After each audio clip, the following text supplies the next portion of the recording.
हिंदुस्तान में दलितों की, पिछड़ों की अगर सबसे ज्यादा विरोधी कोई पार्टी है तो भारतीय जनता पार्टी और इनकी सरकार है। मंडल के खिलाफ कमंडल ये लोग लेके आए। आपके राज्यों में दलितों की हालत क्या है और बलात्कारियों के पक्ष में सरकार खड़ी। उस दिन मुरलीधरन जी ने बिजू बाबू जनता दल को अपनी तरफ से कुछ वक्त दे दिया था, नजरे इनायत हो सा। माननीय उपसभापति महोदय, कम होता है ऐसा जब सरकार द्वारा लाए गए किसी बिल के पक्ष में मैं खड़ा हूं, मैं इसका समर्थन करता हूं। समय को लेकर के नहीं, दूसरी बार समय को लेकर के कुछ आशंकाएं हैं महोदय, लेकिन अब इनके वक्त के चयन पर आशंका करने का भी दिल नहीं करता।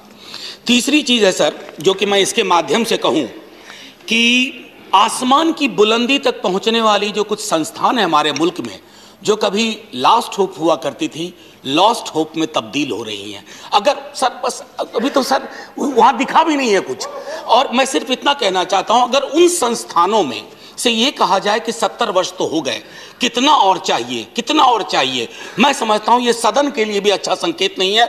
हम में से कहीं भी हम कोई बैठे हुए हों, संस्थानों से आने वाली आवाज अच्छी नहीं है, क्योंकि प्रतिनिधित्व का हाल देखना हो तो सदन से, मंत्रालय से लेकर के संस्थानों में हम देख लें। आखिरी टिप्पणी करके खत्म ही कर दूंगा सर, आगे कुछ नहीं बोलूंगा। मेरा सिर्फ इतना कहना है कि अभी बाबा साहब पर बहुत बात होती है, कभी इधर से कभी उधर से। बाबा साहब काउंटर फैक्चुअली सोचिए, अगर आएंगे ना तो अपनी मूर्ति नहीं देखना चाहेंगे, वो अपने लिए भवन नहीं देखना चाहेंगे, वो सहभागिता और प्रतिनिधित्व देखना चाहेंगे। इसलिए मैं आखिरी टिप्पणी ये कर रहा हूं महोदय आपके माध्यम से कि पूना पैक्ट पर, 1932 के पूना पैक्ट पर हम में जो जहां कहीं बैठा हो, ये वक्त आ गया है एक बार फिर से विचार करें, क्योंकि बापू अगर आ जाएंगे तो वो भी कहेंगे भीम तुम सही थे। धन्यवाद माननीय धन्यवाद मान्यवर। अभी कई बातें यहाँ पर इस सदन में कही गई, एलओपी जी के द्वारा भी, मनोज जी ने भी सवाल उठाया।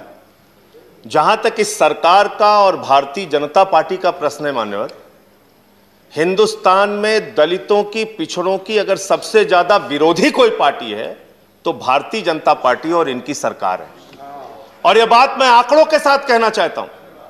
रेल के अंदर नौकरियां खत्म करके आपने आरक्षण खत्म किया, सेल के अंदर नौकरियां खत्म करके आरक्षण खत्म किया, विश्वविद्यालयों में आरक्षण खत्म किया।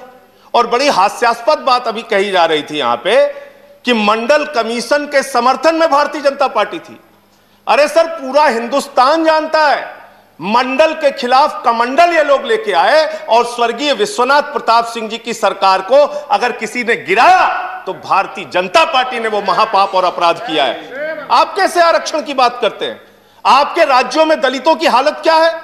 हाथरस कांड हुआ मान्यवर, वाल्मीकि समाज की एक बच्ची के साथ दरिंदगी और बर्बरता की गई, और बलात्कारियों के पक्ष में सरकार खड़ी। सरकार पर टिप्पणी मैं सर खत्म कर रहा हूं। गुजरात के अंदर एक दलित समाज का बच्चा मूंछ रख के जाता है, उसकी हत्या हो जाती है। उत्तर प्रदेश में घोड़ी पर बैठकर एक दलित शादी करने जाता है, उसके ऊपर हमले होते हैं।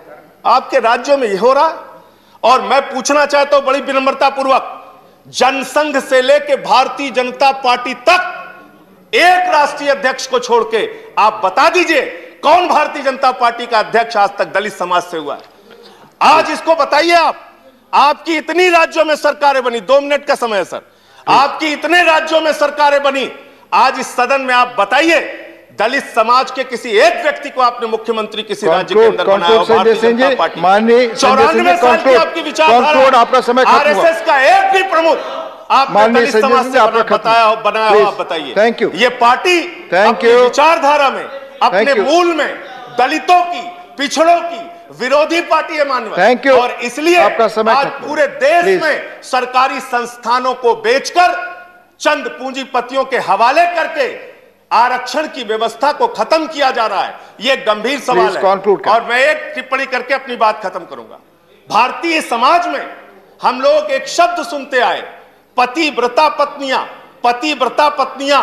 ये सरकार पूंजीपतिव्रता सरकार बन गई है। यही कह के मैं धन्यवाद खत्म करूंगा। नेशनल दस्तक की आपसे गुजारिश है कि अगर इसको बचाना चाहते हैं तो नेशनल दस्तक को सब्सक्राइब करने के लिए रेड कलर के सब्सक्राइब बटन को दबाएं, फिर बेल आइकन की घंटी दबाएं। नेशनल दस्तक को बचाने के लिए बहुत जरूरी है कि हर खबर को शेयर करें, लाइक करें, कमेंट जरूर करें।